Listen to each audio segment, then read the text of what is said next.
All right, I think we are live. So hello, everybody who's tuning in. Thank you so much for joining us for the Child Development Institute live event this evening, where I'm really excited to have a conversation that's focused on caregivers. We're gonna learn about what we know or understand about how COVID is impacting caregivers, and also have a really, I hope, fruitful discussion about how we can care for ourselves and for others who are in caregiving roles. My name's Samantha Yamada, and I'm the Director of Program Development, Research, and Quality Improvement at CDI. I'm also a licensed child and adolescent clinical psychologist, but most importantly tonight, I'm also a working mother of a 3.5-year-old. And I've often during this COVID situation been on my own as my partner works the front lines in healthcare. I'm really excited that tonight we have with us Amy Coupal, who's the CEO of the Ontario Caregiver Organization. So Amy, maybe you can introduce yourself to our viewers. Sure. Hi, everyone. I'm really happy to be here. So thank you, Samantha, for the invitation. And like you, I am a working mom. I have 8-year-old twin boys. So we've been navigating all of the changes over the last several months, as well as other working parents have.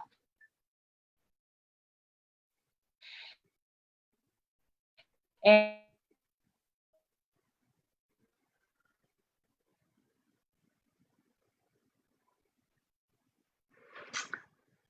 okay, I'm not sure if maybe some of the challenges that people have faced in caregiving. So looking forward to having the discussion today and talking about what we've learned and how we can help.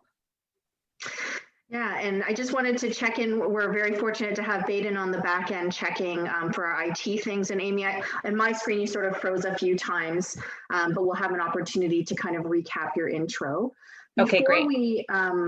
Before we move forward, I really want to take a moment to acknowledge that at the Child Development Institute, that the land on which we work is the traditional territory of many nations, including the Mississaugas of the Credit, the Anishinaabe, the Chippewa, the Haudenosaunee, the Wendat, and the Métis people.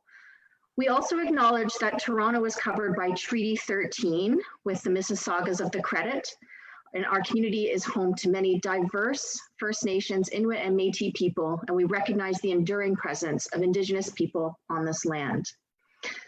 Additionally, I just wanted to request, the great thing about these live events is that we'll be able to be interactive and you'll be able to send in your comments and questions. But CDI is in compliance with obviously our privacy legislation. And so we just want you to be mindful that you don't share any personal information about children or youth on these social media channels. We really do value the maintenance of the privacy and confidentiality of the young people who are with us. So yeah, for those of you who are might just be tuning in, welcome. You've joined the CDI live event where we're going to chat with caregivers. We're going to chat about caregivers, and we're really excited to have Amy Coupal, CEO of the Ontario Caregiver Organization, with us today. So, when I was asked about potentially doing a live event, I was trying to think of a topic, and one of the things that really came to mind for me was the idea of how we can support caregivers during these really stressful times. I'm a child psychologist. I feel like I have a lot of knowledge about how to handle things. I'm big into research, and I do know that what the literature tells us is the importance about co-regulation. So meaning that, I have a 3-year-old at home. If she's stressed and she's kind of experiencing big emotions, that the best way for me to help her is to sort of regulate myself and kind of coach her through these emotions. But that requires a lot of self-regulation. And the reality is, being at home on my own, often trying to work while sort of these, getting the Zoom call bombing of my 3-year-old coming in, that it was really stressful and isolating, and I did feel decreased support. And I know that the reality is that I really struggled. I mean, there's longstanding research about the need for connection and how we can sort of get hijacked by sort of the stress pathway in our brains. But I am sort of curious, Amy, about what we are learning about caregivers during these situations and like kind of what we understand. Sure. I mean, I have so many things that I want to talk about in this topic, but I want to start just by underscoring my passion and interest around this as a caregiver and as a member of what we would call the sandwich generation, because I have both young kids and an older parent that I care for. This is a very close to home topic for me, and the kinds of things that parents are dealing with in terms of managing kids being off school, making decisions about kids returning to school, how to deal with that if you've been in a bubble with a vulnerable family member. Those are things that we're not only looking at the Ontario Caregiver Organization, but things that I'm sort of grappling with in terms of our own personal family decisions as well. So I'm really pleased to be here having this conversation with you today. And, you know, there's so many different ways that we can look at this. Caregiver wellness is a huge part of the work that we do, because we know we have to support caregivers in sustaining themselves in the role that they've committed to as a caregiver. And that's not always an easy thing to do. Certainly prior to COVID, and I'm happy to share some research on this as the conversation goes on, we know that caregiver stress is a significant issue, and we know that caregivers face additional risks around their own mental health and well-being. And we've certainly seen that caregivers are facing increasing challenges now as a result of COVID. And I have some research from the last several months that I can share with you as well. But I just really want to, talk about the fact that the thing that I think is so important with caregivers is that this is a really personal experience, right? We make these choices lots of different reasons to be a caregiver, and sometimes it feels like a choice, and for some people it doesn't, but it really does affect our lives in so many different ways, in our relationships in so many different ways, our finances. And so, you know, this whole discussion is so important now in terms of the pandemic, but broadly, caregiving isn't something that has had a lot of attention over time, and we have a real opportunity now to recognize that many people have been caregivers for a long period of time and will be long after we move into whatever comes next after, the stage that we find ourselves in right now with COVID. Yeah, I really agree, Amy. And I have found that, in my own knowledge and training, that I haven't learned enough about caregivers' roles. And yet at the same time, what we understand about supporting children's development and children who have mental health is that their biggest asset or biggest resource is their caregiver, and their caregiver's ability to sort of support them and self-regulate and be available emotionally to them. And I'm curious about the research. I mean, I'm a research geek, so I'm curious about what research you guys have and how you're using it to support caregivers or deliver programs and services. Maybe you can share a bit with me. Sure. So I don't want to dive too deep, so maybe I'll share a few tidbits and we can chat about it. But one of the things that I think is really important is to understand the impact of caregiving on the caregiver. And this is really regardless of who someone might be caring for, but we know that it impacts people's personal time and their finances. So for example, more than half of caregivers prior to COVID told us that they faced challenges around being able to relax or take time for themselves, whether that was sort of those bigger things like planning a vacation or smaller things like social activities. Those things had an impact on over half of caregivers broadly. And that leads to a negative impact, not only on their own mental health as caregivers, but their physical health as well. So, this is one of the reasons that we really want to highlight the role of caregiver and make sure that those conversations are happening about who's playing those caregiver roles and how they are supported in doing that. The other thing that I think is really interesting as it relates to your question is the impact that caregiving can have on relationships. So in some of the research that we did prior to COVID in partnership with the Change Foundation through the Spotlight report, we learned that almost 40% of caregivers said that their relationship with their spouse or partner was affected by their caregiving role, and that same stat, around 40%, give or take, affected their relationships with other family members, their ability to fulfill their family responsibilities, and their relationship with their children. So I think, that's really important, regardless of whether or not it's a parent, caring for a child with a mental health challenge or whoever they might be providing care for. We're seeing that impact in a significant proportion of caregivers around their relationship with their kids, their broader family members, their spouses, and that's significant. Yeah, I mean, it's alarming to me to hear that. At the same time, I kind of, it makes sense just from my own personal experiences. But I'm trying to sort of align sort of that knowledge that just being in a caregiving role in and of itself, obviously it makes sense because it's, you're giving and caring and giving of energy and resources. And at the same time, we know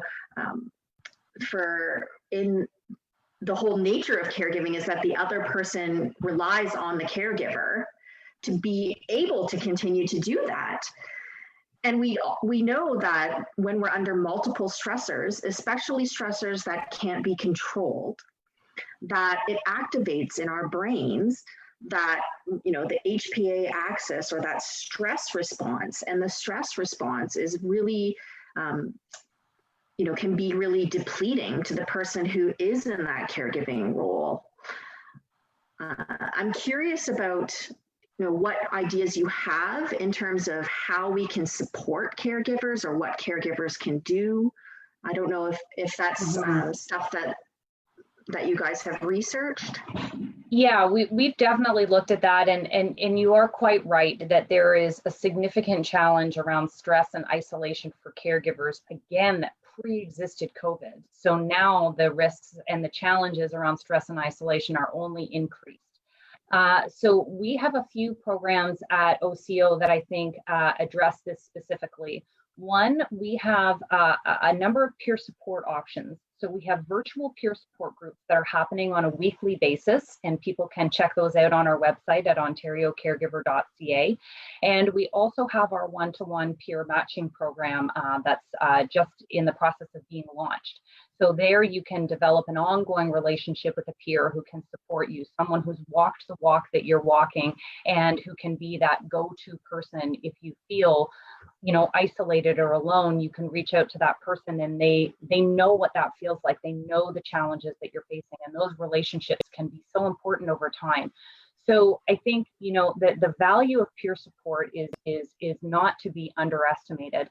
But the other thing that we've heard from caregivers time and again, and it doesn't matter really who they're caring for or what their particular circumstances might be, they want to be empowered with the knowledge that they need in their particular caregiving situation. So we have lots of information on our website that people can go and check out all the time. We have the Ontario Caregiver Helpline, which is a 24/7 helpline in English and French, as well as a chat that's available Monday to Friday. And so there's lots of ways that people can connect with us to find information.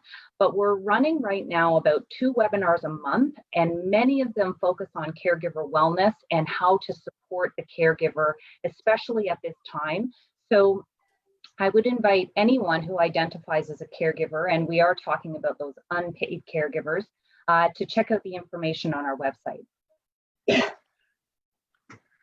That sounds like such important resources, and definitely aligning with what we understand in terms of supporting caregivers. The importance of having access to sort of peers is really can be so important, especially when that support is really positive, and you feel like someone gets it. Like it's sometimes such a private struggle being in these caregiver roles, and yet a lot of people do find themselves in these types of roles. And it's great that your organization has really accessible, phone lines and peer support. That's really exciting to hear, and I'm really looking forward. I think that we'll be able to post these resources at the end of the chat for those of you who'd like to learn more or get access. I'm curious, Amy, as a mom, what sorts of things you've found helpful in terms of, during these stressful times, and also your caregiving for your dad. What have you kind of done to kind of help yourself? Yeah, I will say some of the strategies that I've used, I learned pre-COVID, and I've really just had to remember to implement them now. So when I have been facing some significant health challenges with my dad, one of the things that I did in the early days is I really let go of all those things that were important to me and important for me to do with my family. And I let them drop in the name of feeling like I had to be there to do everything in every moment with and for my dad. And after having some moments where I wasn't able to self-regulate so well, let's put it that way, I learned that I had to invest in my own maintenance of those things that were important. So when we had family routines, family traditions, things that I wanted to do with my kids, I had to find a structure to be able to do that. And I say that fully understanding that there are real challenges in people's circumstances in being able to do it. We have had to adapt some of those things, but finding a way to maintain them has been really, really important for me in terms of balancing my roles as a caregiver. The other thing that I've tried to do is be much more open with people about what I'm doing. Open with my kids. So, because caregiver is kind of a word they hear around a lot, in particular because of my work. They know I'm a caregiver. They know what it means. They understand that, yes, I am there for them, but I also have to be there for my dad. And we had a funny moment, actually, one of the first times I had to line up in front of the grocery store with my kids. And I wasn't sure if I was going to be able to do it because it's only supposed to be one person, but I was there with them and didn't really know, how it was going to go. And so I went and talked to the person who was managing the line at the front of the grocery store. And he said, "Oh, no, it's fine. Caregivers can come in with whoever they're caring for." And it was one of the first times out in the world that someone had just used the word caregiver with me. He doesn't know who I am. He doesn't know what I do. And my kids, both their eyes got like this, and they were like, "He knows." And it was really cool to see how, this language that we've been normalizing and the things we've been talking about, to see it, in evidence out in the world. So I do think one of the strategies is to be open about it. But then I've also had to look for my own forms of support, right? And I've learned when I have suffered at my own pushing myself too hard, that I have to back up and do those things for me, because if I get burnt out, I can't do it. And this is something we see consistently in the research. Caregivers are at greater risk of distress. They're at greater risk of burnout. In particular, caregivers who are caring for someone with a mental health challenge are actually at greater risk of those things than someone who's caregiving in another role. So we actually have some dedicated programs around caregiver mental health, focused on both caregiving and mental health and the unique nuances that someone who is providing care for someone with a mental health challenge might face, but recognizing that supporting caregiver mental health in and of itself is something that we have to do, we have to invest in. So one of the other resources I know we'll be sharing out is actually a CMHA program, Bounce Back. And so we've been co-promoting this with them as another resource that's out there in the province of Ontario for caregivers around supporting their mental health as well. Oh, that's so exciting. That's so exciting. I'm excited to kind of learn more about those types of resources and to help get the word out to the families, both at CDI and elsewhere, who find themselves. I mean, mental health is such a pervasive challenge, and especially right now amidst of these multiple stressors. I know that I've also kind of had experiences of trying to put into practice what I understand around effective parenting in these times. And definitely I have, lost my temper or not been the best or ideal parent that I wanted to be many, many times, especially in these past, 5 or 6 months. And, what the research shows is that it's actually the repair after the rupture that you have with your child that's important, and that it's okay to be imperfect and to make mistakes as long as we can go back and repair. We also know that it's really important to attend to these emotional needs that we have both in our children and also in ourselves, to label and coach our children through emotions, and also to model that by validating emotions in ourselves. And I've often struggled with validating, on the one hand, being sort of very grateful to be in the situation that I'm in, and at the same time, trying to validate the hardships or the stress that I'm experiencing, and understanding that both of these things are true.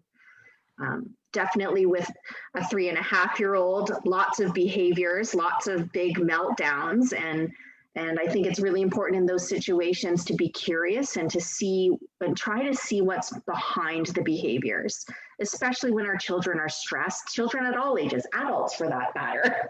There's definitely can be changes in behavior, and you just kind of want to wonder what's the need, or what is that behavior trying to communicate. I know that lots of people have probably heard about the need for structure and predictability, which I think is pretty challenging, and especially now as we're trying to kind of figure out what's happening with the school system, and there's such limited information that it is kind of difficult. But in those little areas, that we could maybe create a routine or just anchor certain parts of our days that we have control over. Yeah, so speaking purely as a parent, because I absolutely defer to your expertise in that area, but one of the things that we started doing in the early days of being out of school in March and April was my kids had to create a schedule, and they knew certain things had to be on there. So brushing your teeth had to be on there, and tidying up had to be on there, but they got to pick the order, and they got to, choose some other things that they made sure were in there. And I think that was a good collaborative opportunity. I will confess we didn't keep that up every day, but I think it got everybody in the mindset of, we need a new structure, we need a new routine, and we need to keep up the healthy habits, which is one of the things that we still talked about. They stayed in their pajamas a lot, but their teeth got brushed. So we tried, it was also, I made a very clear decision as a parent that I was going to define what's on my must-have list and what's on my nice-to-have list. And I decided that the only way to support myself was to say, if you don't get done the stuff that's on the nice-to-have list, you're not allowed to beat yourself up, right? Because it was only on the nice-to-have list, as long as everybody's fed, loved, taken care of, the rest is bonus. And if you don't get to it, you don't get to it. And I think we apply so much pressure to ourselves as parents broadly, regardless of other commitments that we have like caregiving, that this has been a time to kind of reassess those priorities and say, okay, what's really important? What do I really have to commit to here, right? Yeah, definitely. And I'm really aware of the importance of self-compassion and the challenges around that. And especially with the multiple layers of stressors that exist, it's really, the reality is it's very complex, and it's very complex for a lot of people, whether we're talking about situational stressors like, having your child at home right now, or, structural societal stressors like racism or poverty, that these layers of stress really can add up, and they're just multi-layered and everybody's very different.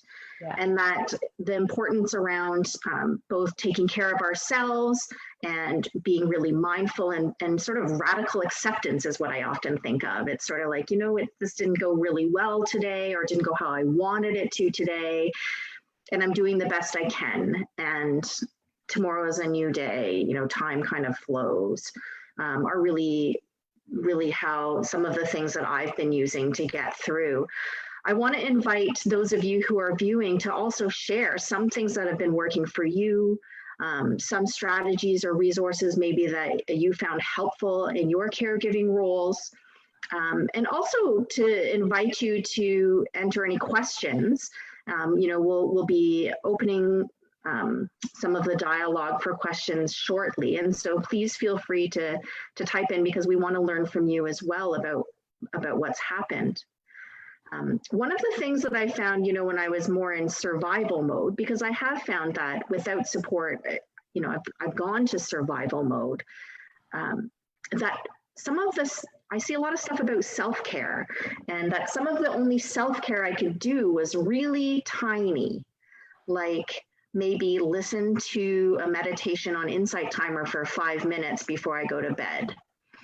Or I found being very mindful would be helpful. So if I was out walking my dog, I would try to not worry or beat myself up during the walk, but I would try to, feel the wind on my skin, or look at the leaves and hear the birds, or be in the moment, and doing it very intentionally. Even things like washing my hands or brushing my hair. I can brush my hair and sort of be worrying about, oh, my daughter's crying in the next room, or I have to do all these things today, how am I going to do it? Or I can brush my hair and be very mindful about, this is an act of caring for myself, and how that can change the experience when my resources are so thin that I can't engage in sort of other larger self-care things. But I am really sort of torn about this tension of, often I felt pressured to self-care, like, oh my gosh, I'm not self-caring enough, but I'm just trying to survive. And sometimes I would slip into feeling even guilty about that I didn't self-care. And I don't know what your thoughts are on this sort of tension between self-care and support. Yeah, I think the first thing to acknowledge is there is tension there. There's tension, I think, within each of us individually around that, but there's also a lot of really important dialogue happening right now around the term self-care, right? There are definitely people who don't like that term, and who feel that it places an additional ask or an additional pressure on caregivers to take on another responsibility. I'm caring for somebody else, and I got to care for myself, and I got to care for my kids, and I got to care for my community. I got all this caring I have to do. And that's a real concern that people have, because part of what we hear from caregivers regularly is, I need help. I really need support here. And so, that's one of the reasons that we've looked at a range of solutions, supports for caregivers, ways that we work with healthcare providers, ways that we work on system solutions, right? To sort of relieve some of that burden. That's one thing.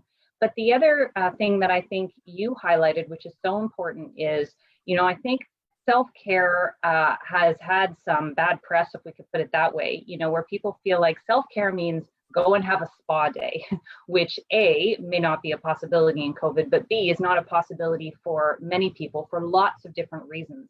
And I think it sort of made this idea of caregiver wellness out of reach, right? But the examples that you're showing are, parts of your day. You're going to walk the dog anyway, right? So how about that be one of those moments, right? And so we've been doing in lots of different ways to support this through our SCALE program, which is a series of webinars, as well as some group coaching and one-to-one support that looks at particular strategies that people can use to support their own wellness. We've also done webinars around this. We did an acupressure webinar, which again, simple things. You could be on a Zoom call and doing it, for example.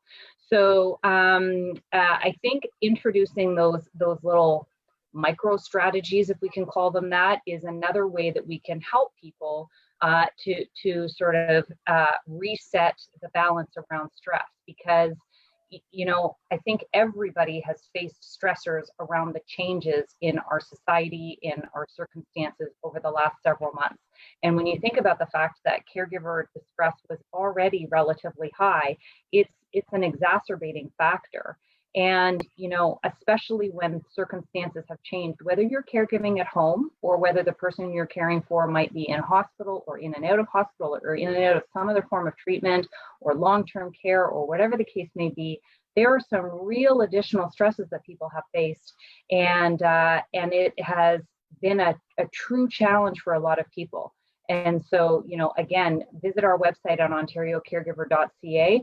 But I think your examples, and we have many more on our website too, of small things that you can do, they can make the difference, right? Yeah, that's really true. And I think sometimes that's all we can manage.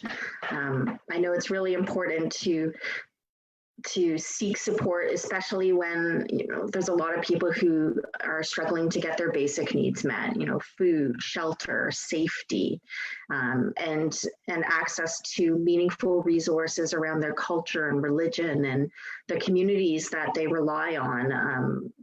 And I hope that hopefully the situation around COVID will resolve itself gradually. But the isolation can be so challenging. And I think that getting access to all sorts of supports is such a key part of, it's sort of part of the self-care in a way. Because I do feel like, and we know that when our brains are trying to manage a lot and we're under a lot of stress, we have a lot of stress hormones in our body, that the front part of our brain, the prefrontal cortex, we don't have access to that as much. And that's the part where we do a lot of self-regulation, where, when your child's throwing down in the supermarket or whatever, or things aren't going your way, that you can sort of be aware of our own emotions and then self-regulate and respond versus react. But the reality is that when we're under chronic stress, that's not as easy to access that part of our brains. And so that connection is so critical in terms of support and being able to move forward. Yeah, I mean, I think this actually ties back to what you were talking about earlier about repair, right? Because as parents or as caregivers broadly, we all face challenges with, an emotional reaction or challenges around self-regulation. And one of the things I've started to do with my kids is just totally owning it, And so I had an experience with my kids around this recently, and something, I don't even remember what the situation was, something happened and I had an emotional reaction. And one of my kids said, "Mommy, what happened?" And I said, "I didn't do a very good job of self-regulating. And here's what I think I might do differently next time." And, we just sort of had a conversation about it. So for me as a parent, I try to kind of keep that really, really open and just, be honest and use that as part of my repair. I'm learning this too. I'm working on this too. It's a process that happens over time. And my kids seem to respond fairly well to that. But I wanted to also talk about another group of caregivers who I think are quite relevant to the audience that we're talking to today, and that is young caregivers. Because anyone who might be a sibling or even potentially a friend or a neighbor of a young person with a mental health challenge may be taking on that caregiving role. So I was a young caregiver myself. My brother had cerebral palsy. And I never knew the term caregiver. I never called myself a young caregiver, but it is in hindsight what I was, because I played an active role in my family in doing a number of things to help be a part of that caring circle for my brother. And so there may very well be siblings or friends or neighbors connected to the young people, of audience, related to audience members here, who would be young caregivers. And we understand that there are some unique challenges for them in general, but right now in specific, because some of the supports that may have been available to them might not be available now. Some of the structure, like school, that gave them a break from those caregiving responsibilities has been disrupted as well. So I want to acknowledge that if there are siblings or friends or neighbors involved in the care of a young person with a mental health challenge, that they would be considered caregivers as well. We have supports for them on our website. We have a new dedicated Young Caregivers website that's coming out this fall.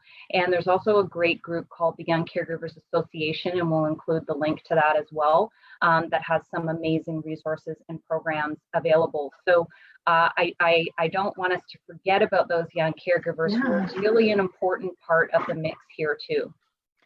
Is there kind of an age range for accessing the young caregivers supports?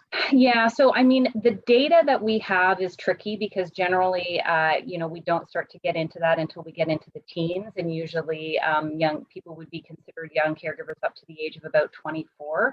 But certainly we know that there would be young people well under 15 or 14, 13. Even we know of 10 and 11-year-olds who are doing very significant things caring for a family member of various different types. So, the resources are different, the programs are different. Our resources will be targeted more to that sort of 15 to 24-year-old kind of range. I know the Young Caregivers Association has some amazing resources for a broad range of caregivers and has some great resources for younger kids as well. So I would definitely recommend checking out both of those things. Oh, that's great. Thank you so much. I'm just noticing now that we're starting to get some questions coming in. So Amy, are you okay if I kind of move over to that? Yeah, for sure.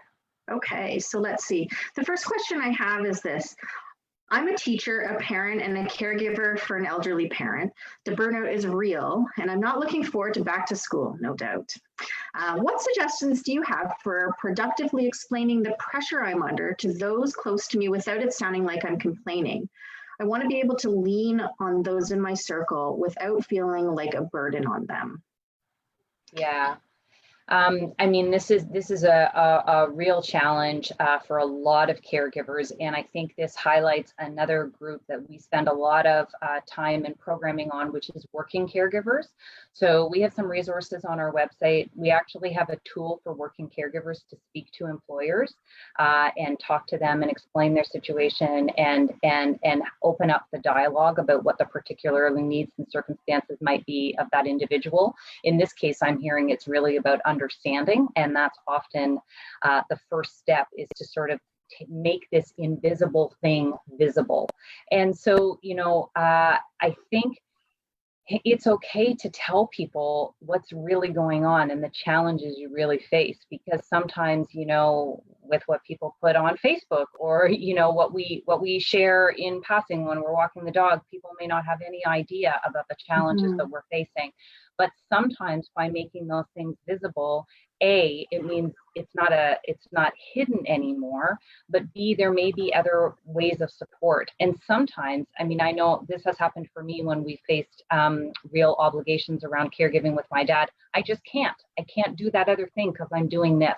And so I would highly recommend, opening up the dialogue, sharing what's really going on. And if you don't want to have that conversation over and over again, is there another way? Could there be an email or, a share in some other way that feels safe and appropriate for you to let people know what's going on? And if you know what it is, how they can help you. Because sometimes the things that people need are bring me a coffee sometimes, or offer to walk the dog, or those simple gestures that kind of show you understand and you're there to help make a big difference. Yeah, I really echo first of all, just being validating and honoring the reality of, your own experiences and setting good boundaries, clear boundaries around what your needs are, as well as having specific ideas or suggestions of where people could offer. And, when I'm sort of worried about how someone might perceive the way that I'm kind of venting or explaining, I'll often actually just say that. I'll say, I just need to vent for a second. I hope you don't see this as complaining. I just need you to hear this. I just need somewhere to put this. And sometimes just saying that at the forefront will sort of clarify that, you don't want to just be seen as complaining. And, in my experience, especially around peer support, by sharing about the realities or the pressures, it sort of gives the other person permission to also share about theirs. And there might be sort of a sense of relief there. The other thing I think too is sometimes people need to be seen and heard, but they don't actually need somebody to do anything, right?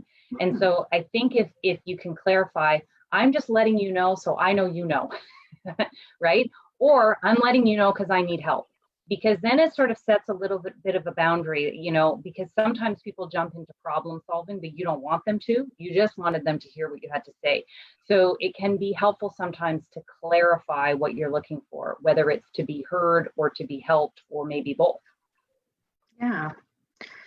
So one of the other things that I'm seeing here for the next question is around coping with burnout or emotional exhaustion. And this is, I'm sure, happening a lot when you're a caregiver for somebody who's who you're sort of separated from. So maybe they're in a different pod or a different city, or they live overseas, but you can't actually get to them because of COVID and the restrictions around it.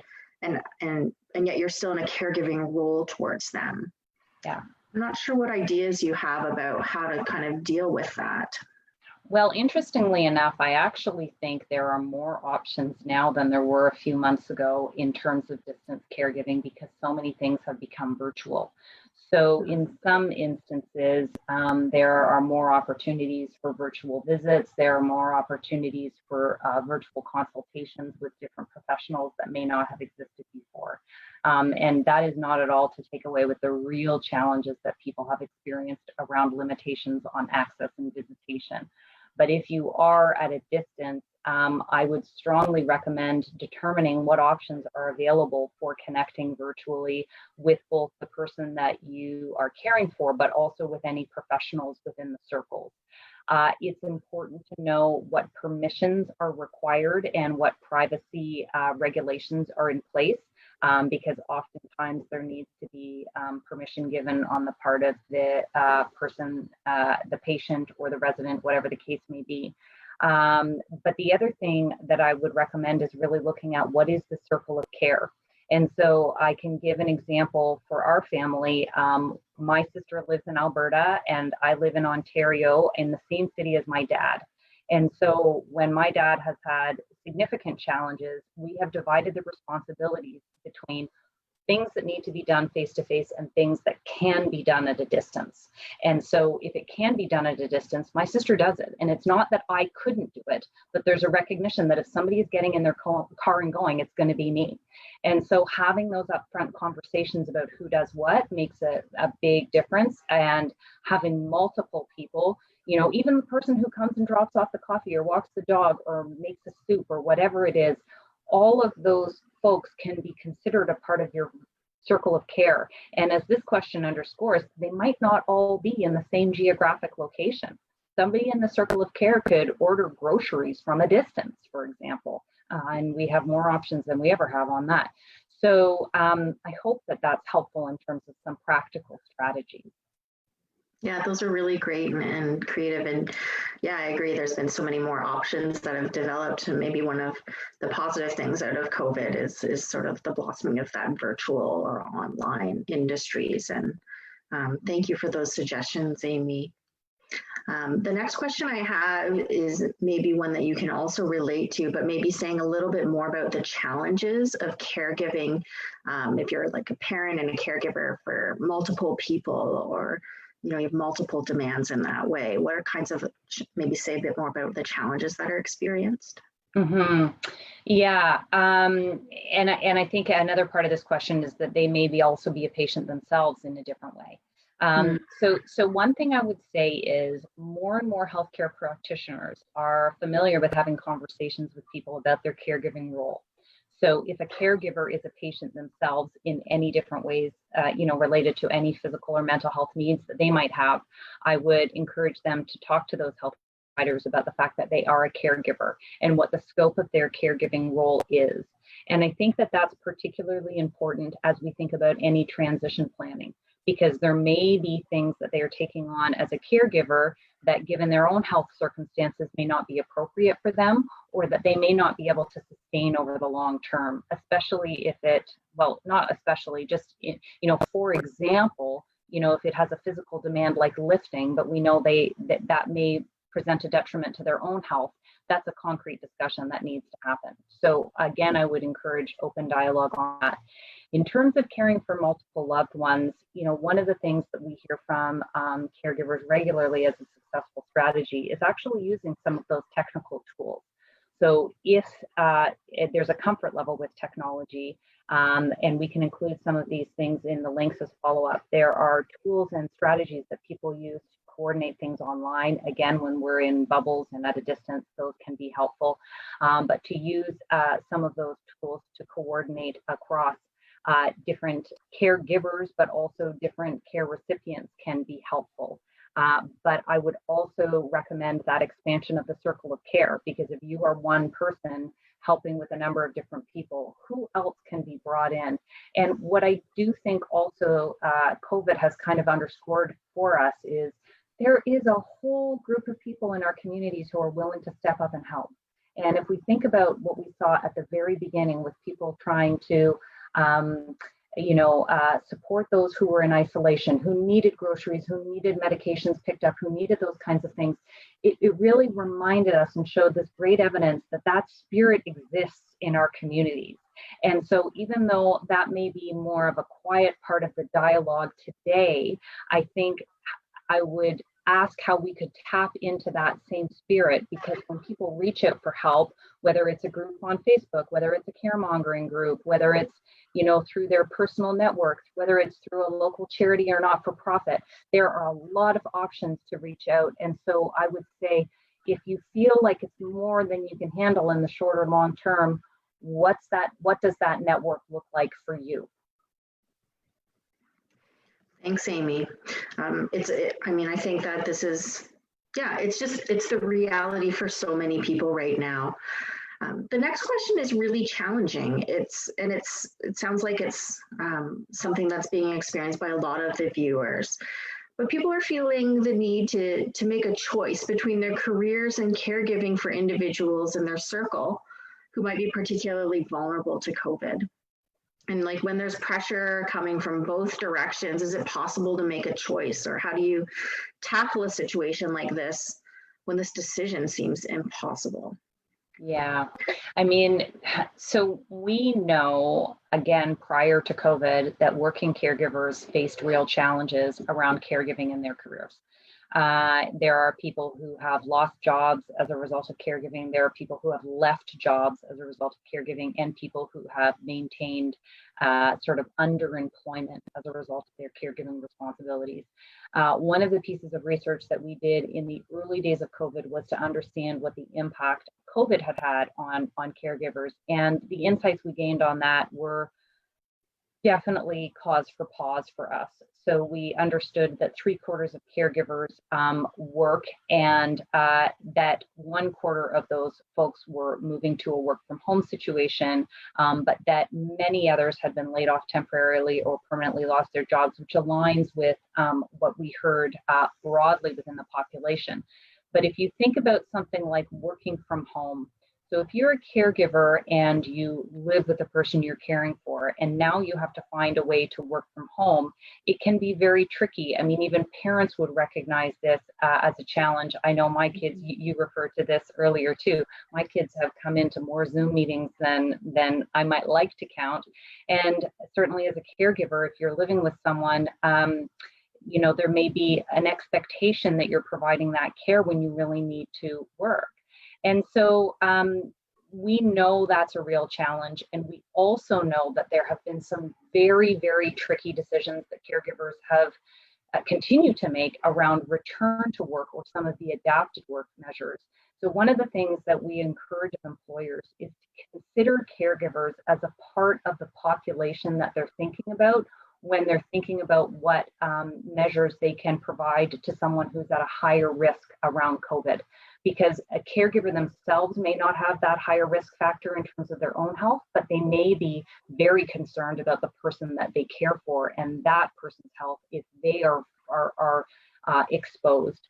So we, in our Working Caregiver Toolkit, have information around flexible working arrangements, flexible working hours, how to have conversations about different solutions, but also recognizing that these things are so particular to the kind of work that people do. Not everybody can work from home. Not everybody has that opportunity depending on what they do. And flexible work hours or shifts may not be available either. So we tried to look at, in concert with caregivers and the group of caregivers who worked with us on the development of this, to look at lots of different scenarios, lots of different ways to have that conversation, and to see if you're facing a choice, which is what I'm hearing is part of that question, to explore fully what the opportunities might be with your employer before you have to make that choice.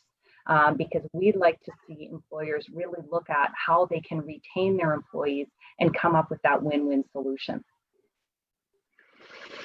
Yeah, it is so hard, and balancing the consequences of it. But I really agree in terms of um, as an employer, that we think about these things in terms of what the caregiving responsibilities would be of our employees and what that means about their ability to come to work, and to maintain safety in terms of the pandemic.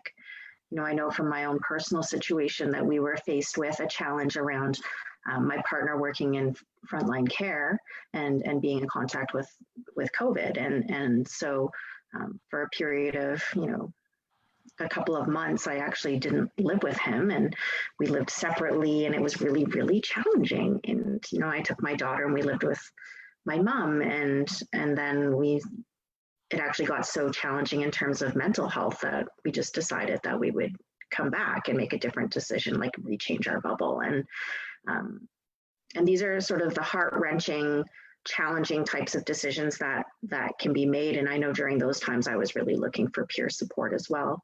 They're partners of healthcare workers who were separating and trying to solo parent while they were doing that. And so there are communities, and to know that these challenges and these decisions are very personal, and they're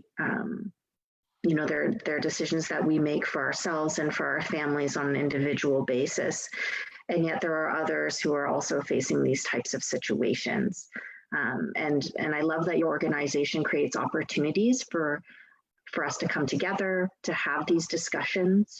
This is been so beneficial for my learning in terms of, and my thinking in terms of, being a mental health care professional, but also just as a citizen, as somebody who lives in a community, and how can I be supportive, and what can I do, and how do I understand the caregiving role from multiple perspectives. This has been really great, and I really appreciate, Amy, your time tonight and this discussion. My understanding is that there will be an opportunity for posting resources, that I believe Baden's going to post some resources at the end of this chat. And I encourage all of you to check out the Ontario Caregiver organization. It's ontariocaregiver.ca, is that right? That's right, yeah. And the resources available there. Mm-hmm. Yeah, and we're sharing things out all the time on Facebook, as well as Twitter and Instagram. We have a regular newsletter that people can sign up for, and we have events that are happening ongoing in terms of our webinars and lots of different programs that are available for people really on a weekly basis. But I wanted to also underscore something that you just shared inadvertently in your example, is that we actually get to continue to evolve our understanding and evolve our choices. So when we make a decision to try something, it doesn't have to be forever. You use this example in terms of your living circumstance. And I think the same is true for caregivers all the time. We make the best decisions that we can with the information and capacity that we have in any moment, and then we see how it goes. And if it's working, we'll continue to do it. If the circumstances change or it's not working, then we change it. And I think that that's a permission that we all really need, instead of feeling like, oh, I picked a path and now I've got to keep doing it, whether it's working or not. And so I think that's one of the benefits of continuing to have these kinds of conversations, is to say, geez, we are really in the unknown here, which means that we also have the permission to try something else or do the best of what we know how to do in this moment. And I think there's hopefully a little bit of relief in that. Yeah, definitely. I really appreciate that comment, Amy, and just honoring where we are in the moment, and recognizing that that life is dynamic, our situations are dynamic, and so to be flexible and responsive is a really a big part of being connected, and really accepting what's going on in the moment. And I hope that is also something that we remember as we support our children, that they too are doing the best they can in the moment, and that they too are evolving as we are evolving as caregivers. And so again, I invite you to seek support if you need it for yourselves, seek support for your children if you're concerned about their mental health, their stress levels. There are resources available. Mental health TO is sort of the central intake pathway. Obviously, the Child Development Institute, and there are a number of agencies across the city that are available to provide support for families if you are concerned about your young person in your life and the young people in your lives and what they might need during these really challenging times. Anyway, thank you again, Amy, for sharing all your insights. This has been really a wonderful discussion, and I really want to invite people to follow CDI and the Ontario Caregiver Organization on social media. We regularly have updates. As Amy was saying, she shares a lot of resources on a regular basis through her organization, as do we.